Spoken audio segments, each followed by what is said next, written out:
Signor Sindaco, questa sera una bellissima manifestazione, non solo per premiare il vino in generale, ma soprattutto per dire questo tipicamente, no? Collio friulano, in base a come lo vogliamo definire, però un ambito premio per dimostrare ancora una volta che questa terra è la capitale del vino in Friuli.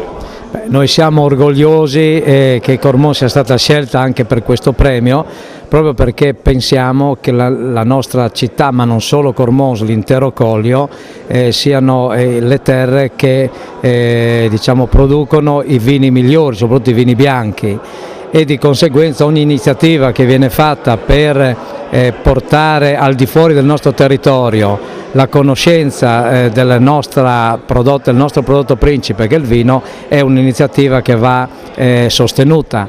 L'amministrazione comunale si è messa a disposizione ovviamente per questo premio, che quest'anno, sottolineo, coincide anche con un altro avvenimento che è molto importante per la nostra città, la rassegna di Jazz and Wine of Peace, che è arrivata alla 15ª edizione, e che anche questa è un'occasione per attirare turisti, e ce ne sono numerosissimi in questo fine settimana che provengono soprattutto dall'estero, quindi dall'Austria, dalla Germania, dai paesi scandinavi, quindi persone che vengono a Cormons per sentire ottima musica, ma soprattutto anche per fare un giro per la città, per ammirare così le nostre piccole bellezze che mettiamo a disposizione, naturalmente per diciamo, godere della nostra gastronomia, che mescola assieme diciamo, la cucina friulana con quella austriaca e quella slovena,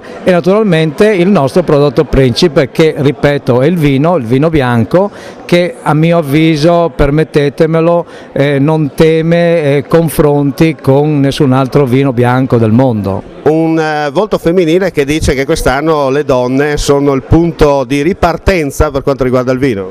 Sì, è stato un premio sofferto, perché è uno dei premi che Angoris, da 20 anni che io lavoro in azienda, ho ricevuto, quindi è stata un'emozione grandissima di poterlo ricevere, e per lo più essere anche donna è stata un'emozione ancora più grande. Ma perché il vino buono si fa da queste parti? Più che il vino buono, noi facciamo un'attenzione come azienda, ma vedo anche un po' tutto il Friuli, di cercare di mantenere un discorso di territorio. Ormai i vini buoni sono da tutte le parti, quindi è difficile trovare il vino cattivo, però io ritengo che ogni territorio deve esprimere la propria qualità e il proprio gusto sul vino.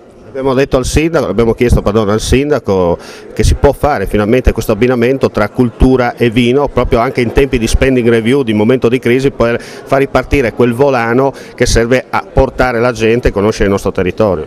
Sì, è qualcosa che stiamo iniziando a fare, siamo ancora indietro, però la strada è lunga, insomma, io mi ritengo giovane, quindi ho un po' di anni per poterlo fare.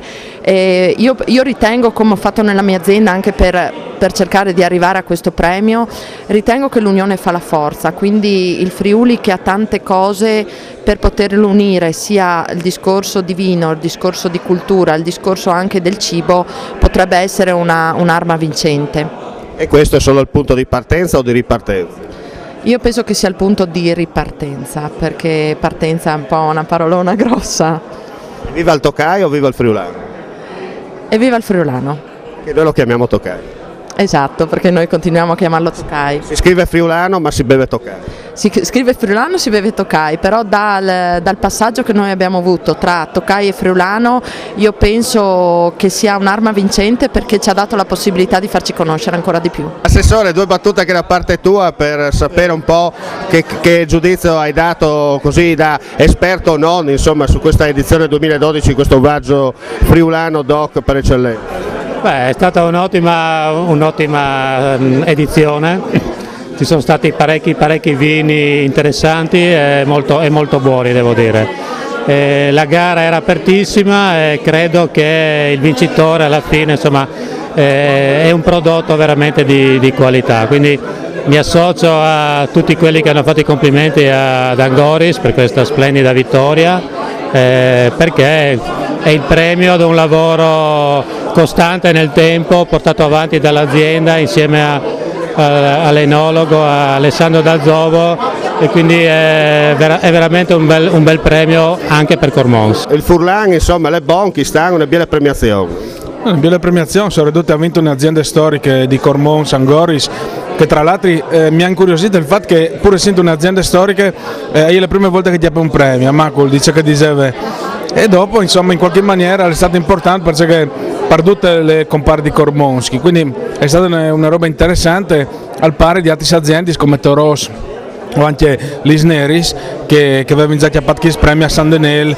il mese di settembre. Direttore Missana invece del dice, Mauro? Ma dice semplicemente che è stato bien accompagnare il Vin con una manifestazione musicale che reclama in tutta Europa, che si chiama Jazz and Wine of Peace, giusto come sta suonando Joe Jackson, è una delle prime svolte che vengono in queste parti d'Europa e forse Onde Furlani è stata una delle prime radios di queste parti d'Europa che l'ha programmata già dal 1980, quindi buon.